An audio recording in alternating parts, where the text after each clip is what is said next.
Peuple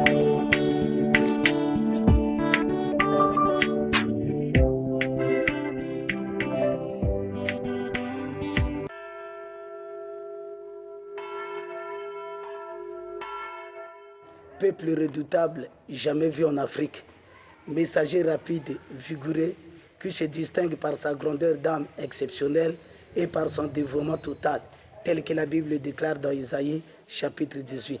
Cette révélation que vous allez écouter par la permission de Dieu doit d'abord commencer par vous élucider ce message révélé avant de vous donner la révélation. Bien-aimés, pourquoi ce mois d'août, Dieu a voulu nous donner un message? Parce que nous, le Congo est le cardinal d'Afrique, rassembleur. Le Congo sert de pivot et d'articulation de base pour l'Afrique. Or, le Congo a pour doctrine la courtoisie, la prudence et la justice. Or, nous sommes le cardinal d'Afrique. Ça veut dire que c'est nous le Congo, le membre sacré, conseiller, rassembleur de tous les pays d'Afrique. En cas de conflit, quel que soit, le Congo restera à la tête de ces choses. Ce n'est pas quelque chose de nouveau, c'est inné. Parce que nous sommes le sol de l'Afrique. Je vais épingler quelques faits pour les téméraires. La France, pour retrouver la quiétude dans la guerre de 1939 à 1945, l'offensive a été préparée au Congo-Brazzaville par De Gaulle. Les premiers Jeux africains en 1965, c'était au Congo-Brazzaville. Le premier cardinal d'Afrique, c'est un Congolais de Brazzaville, à l'occurrence Émile Biayenda. La diplomatie qui a fait triompher la libération de Nelson Mandela provient des Congolais. Regardez ce que nous sommes. Le premier président africain qui a créé les fonds Africa pour aider l'Afrique du Sud, la Somalie, l'Angola, c'est les Congolais en 1982. Le Congo a été toujours à la tête de beaucoup de choses. Les premiers Jeux africains s'est effectué au Congo. Le Congo, c'est une force.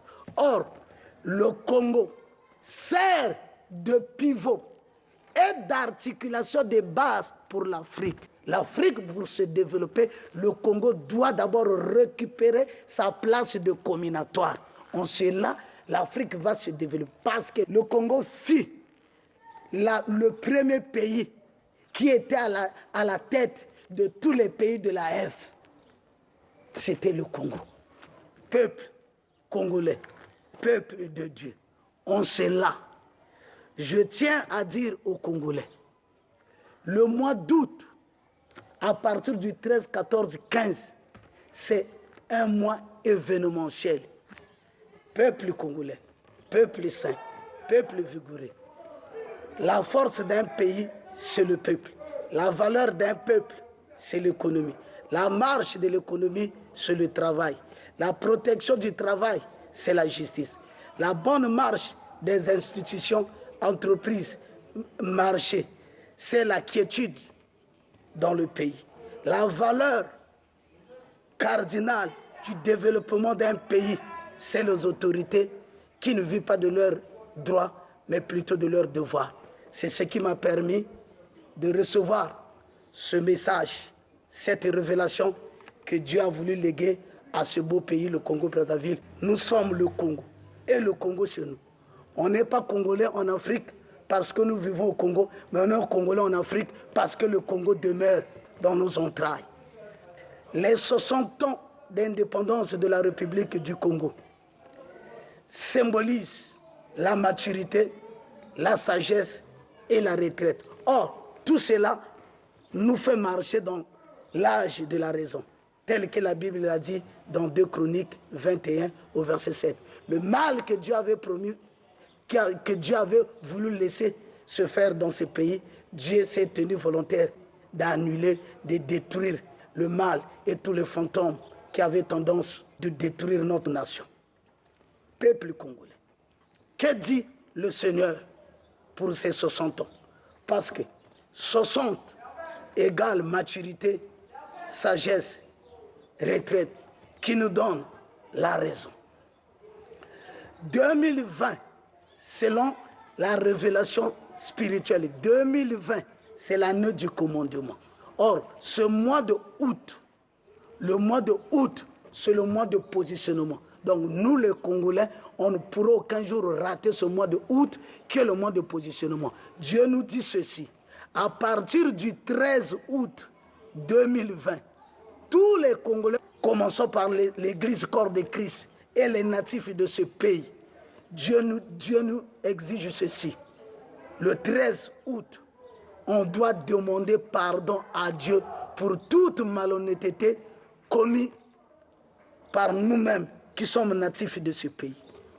Le 14 août, on doit prier pour le gouvernement et pour tous les politiciens qui œuvrent dans ce pays.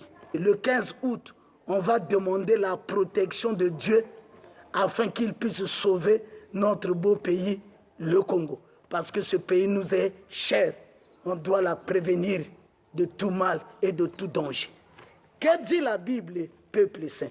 Dans 1 Timothée 2, commençant par le verset 1er jusqu'à 6, la Bible nous ordonne de prier pour les autorités, de prier pour tous ceux qui sont élevés en dignité, afin qu'en priant pour eux, Dieu puisse envoyer ses anges de bien les coordonner, de bien les orienter, afin que la quiétude et la paix sincère puissent s'installer dans notre pays.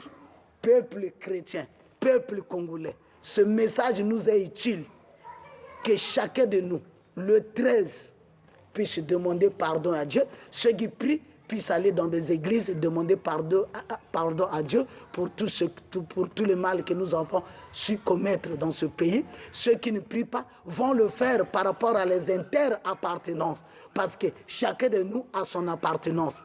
Il y a ceux qui sont chrétiens, il y a ceux qui sont musulmans, il y a ceux qui sont ceci, cela. Dieu m'a donné un verset, Philippiens chapitre 1er, verset 18, dit ceci. Même si on le fait par apparence, l'essentiel est d'élever le nom de Yahushua à Mashiach, qui est notre Dieu. Et Dieu exaucera nos prières.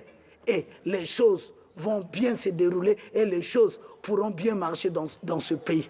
C'était ça le message que l'Éternel, le Dieu des armées, m'a donné pour ce beau pays, le Congo-Brazzaville. Si tu n'as pas là où tu pries, le 13, le 14, le 15, voire jusqu'au 16, dans 21 rue Simon Kimbangu, ici à Mikalo, on sera ici ensemble pour valoriser l'ainsi dit l'Éternel. Que Dieu bénisse le Congo, que Dieu bénisse les autorités congolaises, que Dieu bénisse tous ceux qui résistent ce pays, que la gloire nous soit soumise par sa grâce infinie. Amen. Que Dieu vous bénisse. C'est votre humble.